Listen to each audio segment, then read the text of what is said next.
Aquí en el medio del Congreso, el octavo Congreso del MST, tenemos la visita de los compañeros de Marea Socialista, Zuleika Matamoros, Juan García, y vamos a aprovechar esta oportunidad para preguntarles cómo está el proceso venezolano, cómo está la política de los revolucionarios allí. ¿Qué nos pueden contar? Este año en Venezuela está atravesada por una coyuntura electoral y al mismo tiempo con el problema de la enfermedad de Chávez, ¿no?, que comenzó a principios también de este año. Como todo el mundo sabe, bueno, Chávez se está haciendo una nueva operación en Cuba, o ya se la hizo, y todavía se mantiene ahí en Cuba. Se espera su retorno para la próxima semana. Y el 7 de octubre de este año son las elecciones presidenciales en Venezuela. Claro, nosotros creemos que la situación, desde el punto de vista de la coyuntura electoral, o sea, no es holgada para el presidente Chávez, aunque reconocemos o se siente en Venezuela de que Chávez tiene una posición a nivel de las encuestas superior al candidato de la oposición, que ellos acaban de hacer una primaria. El candidato de la oposición se llama Capriles Radosky, un muchacho que ahorita es gobernador del estado Miranda y que tiene como negativa haber participado en el golpe de estado del 2002, y tuvo una participación en lo que fue la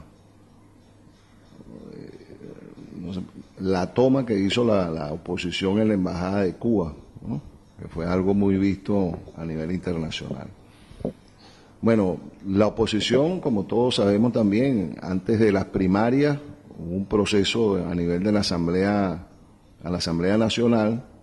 donde ellos lograron numéricamente, obtuvieron más votos que el chavismo. Eso más o menos refleja un desgaste del gobierno fundamentalmente. Nosotros creemos que el proceso revolucionario todavía en Venezuela está vivo. Claro, eso está atravesado también por la burocracia que se ha venido constituyendo en medio de estos 12 años, ¿no?, de proceso como tal. Y bueno, yo creo que Chávez tiene una oportunidad ahorita, primero porque a raíz de las lluvias, ahí se constituyó una misión vivienda, que fue una propuesta de Chávez que ya está en curso. Teníamos alrededor de 100.000 y pico de damnificados, y se ha venido dando soluciones, ¿no?, por lo menos mucho más aceleradas que lo que era la política habitacional del gobierno antes de este problema de las lluvias que hubo en Venezuela. Y ahora en abril, Chávez va a sancionar una ley, ¿no?, los trabajadores lo habilitaron para que sancionar una ley que tenía un retraso de casi desde el 99, cuando se refrendó la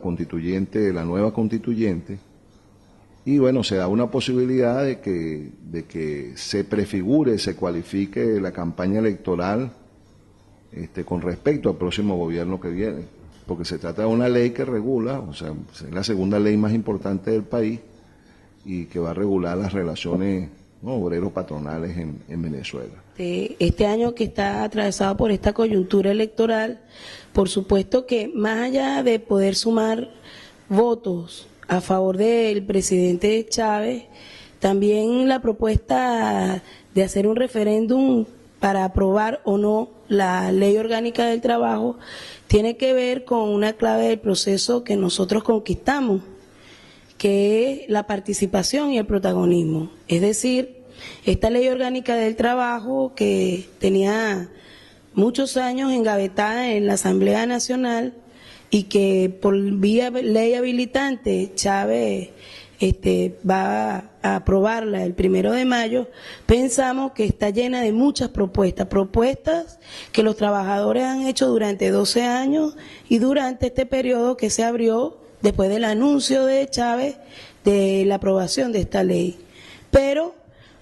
pensamos que la participación de los trabajadores no quedaría completa solamente con haber hecho propuestas y elevarla a la comisión presidencial, sino que esa comisión presidencial debería publicar o hacer público, mejor dicho, hacer público el anteproyecto de ley y luego que seamos nosotros los trabajadores los que digamos si la aprobamos, si estamos de acuerdo después de un periodo de discusión con el anteproyecto de ley en la calle. Es decir, es un poco de verdad profundizar en lo que tiene que ver con la participación y el protagonismo. Nosotros solamente con hacer propuestas no estamos participando, digamos, del todo. Queremos aprobarla a los trabajadores y que, bueno, por supuesto, eso redundaría en la movilización del sector más importante, digamos, que apoya el proceso, o uno de los sectores más importantes que apoya el proceso, como son la gente los que vivimos de nuestro trabajo, y así poder mantener lo que es mantener vivo lo que es la participación, el protagonismo, la movilización en aras a lo que es las elecciones del 7 de octubre y más allá también, lo más importante, en aras de mantener vivos las claves del proceso que nosotros conquistamos dentro de la revolución. Hay una preocupación sana de la vanguardia, de muchos compañeros, en torno a cómo está el proceso de miras a estas elecciones presidenciales, la enfermedad de Chávez, si la derecha puede llegar a ganarlas o no, cómo está el proceso al interior de la revolución venezolana, todo esto que nosotros, sobre el tema de la burocracia y las dificultades, ¿qué nos pueden comentar? Yo creo que el pueblo venezolano y fundamentalmente los que apoyan el proceso, haya habido un nivel de politización, yo creo que muy grande, muy grande. Y por supuesto, eso se enriquece con la situación que se está viviendo ahorita en Europa, ¿no? Donde se están aplicando, hay una ofensiva del capital y se están aplicando medidas de recorte y fundamentalmente recorte de conquistas laborales. Yo creo que eso lo conoce el pueblo venezolano, incluso eso se refleja en los medios, ¿no? Y la burocracia también del gobierno, o sea, también cabalga eso y más todavía en medio de la coyuntura. Este candidato, por ejemplo, de la derecha, es un candidato que está apoyado, o sea, por el Partido Popular, ¿no? por la Merkel, por Sarkozy, o sea, por todos esos sectores ahorita que tienen una crisis de gobernabilidad en Europa producto de los recortes que le están aplicando a la población. Yo creo que la derecha no tiene espacio. La derecha en Venezuela no creo que tenga espacio. Sí tiene gente, porque Venezuela es un país muy polarizado, ¿no? Nosotros venimos de situaciones donde se ha reflejado que la derecha, o sea, tiene, ¿no?, una parte de la población que la acompaña, y que ha actuado, se ha movilizado y se va a movilizar para estas elecciones. Pero no creo, o sea, que pueda derrotar el proceso como tal, y menos el liderazgo que se presenta nuevamente en las elecciones del 7 de octubre. Tiene que cometer muchos errores, ¿no?, la burocracia, que lo está cometiendo, fundamentalmente ese de perder reflejos democráticos. O sea, si tú no logras activar, ¿no?, lo que es el sujeto de ese proceso, y que el propio Chávez lo llamó pueblo bolivariano, y que tiene que ser con las claves democráticas del proceso, como decía Zuleika, en el sentido de darle una participación decisiva, ¿no?, en las cuestiones gruesas que se discuten en Venezuela, ¿no?, y que la gente asuma el protagonismo. Por supuesto que esos son errores que se pagan también desde el punto de vista, o sea, no solamente electoral, sino desde el punto de vista también del mismo proceso revolucionario que se vive en el país. No hay un empalme, o sea, con esa dinámica que se está dando a nivel mundial y que es parte de lo que surgió, de lo nuevo, ¿no?, y como fenómeno político, lo que surgió también en el pueblo venezolano, que fue todo ese proceso constituyente, protagónico, democrático, ¿no?, participativo, y que ha tenido, o sea, ciertos avances, pero ciertos avances que la burocracia, ¿no?, también los va eliminando en la medida en que se han convertido en conquistas por parte de la misma población y de los mismos trabajadores. Un ejemplo de eso, por ejemplo, tiene que ver con el plan Guayana Socialista, después de la nacionalización de Sidor, donde se lograron nombrar presidentes trabajadores, ¿no?, por la vía de la consulta democrática en cada una de esas empresas básicas de Guayana. Ahí surgió una propuesta del Plan Guayana Socialista, que era la transformación de las empresas básicas en empresas socialistas, y que después de ese avance fue paralizado por el propio gobierno. Entonces ahorita, por ejemplo, se acaban de instituir trabajadores presidentes de empresas que fueron elegidos por los trabajadores. Entonces, por la vía de una decisión del gobierno de arriba, bueno, entonces se quita, se pone otro, se digitaliza, y eso también está sucediendo para los que son los cargos en las próximas elecciones del 7 de octubre, que están muy pegadas en el 2013, donde no hay una consulta a nivel popular, ¿no?, donde se decida, bueno, quiénes son los candidatos, o sea, que deben ocupar las alcaldías, las gobernaciones, los consejos municipales, etcétera. Entiendo que esta política hacia la nueva ley orgánica del trabajo que plantea Marea tiende a enfrentar esta situación y movilizar a las fuerzas de los trabajadores en ese sentido. Existe la posibilidad, que es una propuesta que nosotros también vamos a plantear, de la necesidad de unificar a todos los sectores trabajadores, ¿no?, a todas sus organizaciones, alrededor de una sola política. Nosotros planteamos la necesidad de que vayamos a una plataforma unitaria con un plan de lucha con todos los sectores comprometidos con el proceso en el sector laboral, y que después nosotros, porque la ley y la propia Constitución, o sea, te obliga a ir a un cambio de modelo, ¿no?, a repensar todo lo que tiene que ver con el mundo sindical en Venezuela, y nosotros creemos que eso hay que hacerlo en un proceso constituyente, y que los trabajadores se den la organización en medio de ese proceso constituyente, que sería un gran debate con todos los trabajadores del país, liderizados por los sectores comprometidos con el proceso, con la finalidad, bueno, de que elijan sus representaciones, ¿no?, de la manera la más amplia democracia, la más amplia participación, pero también el modelo y también cómo tiene que ser la participación de los trabajadores, ¿no?, en lo que es el modelo de país, y también con respecto al modelo productivo, donde han habido avances, pero que se han venido paralizando en el tiempo. ¿Qué conquistas concretas para los trabajadores y el pueblo venezolano significaría la aprobación de esta ley orgánica del trabajo? Bueno, en primer lugar, nosotros pensamos que una de las conquistas es retomar el cálculo de las prestaciones, la retroactividad en el cálculo de las prestaciones sociales.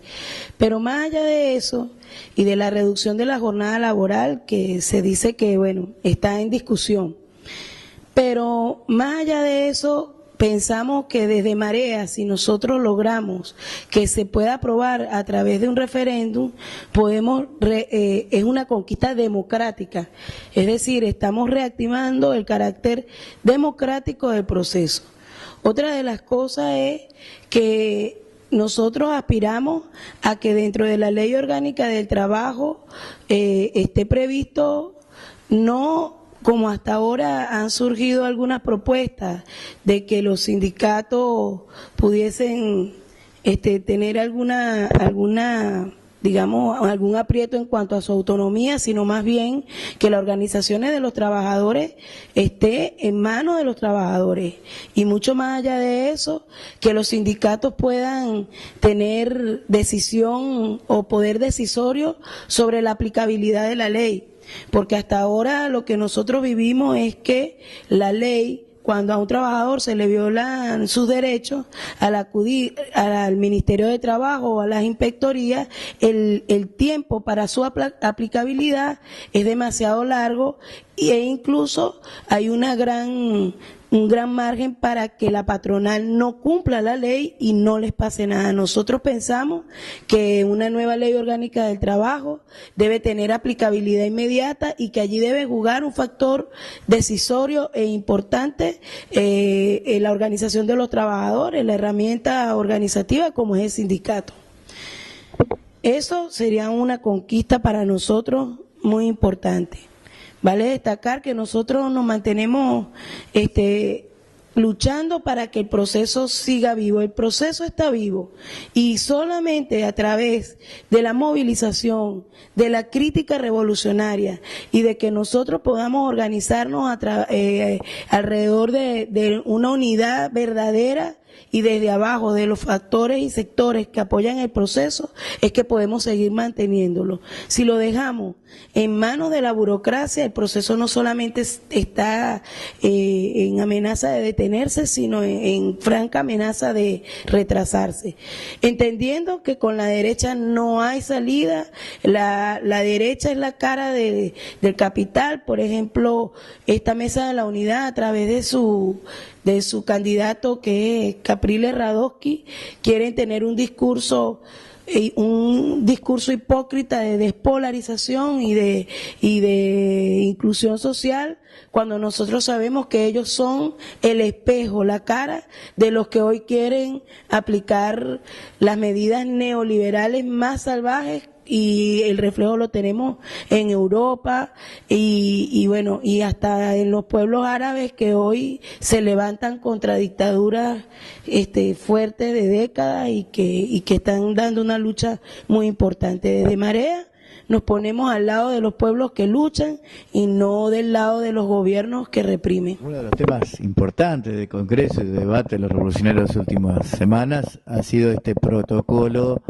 que nuestra corriente ha hecho con los compañeros de la Cuarta Internacional. ¿Nos pueden dar una reflexión? Creo que por parte de la gente de la Cuarta y por parte del reagrupamiento donde nosotros participamos, yo creo que es un avance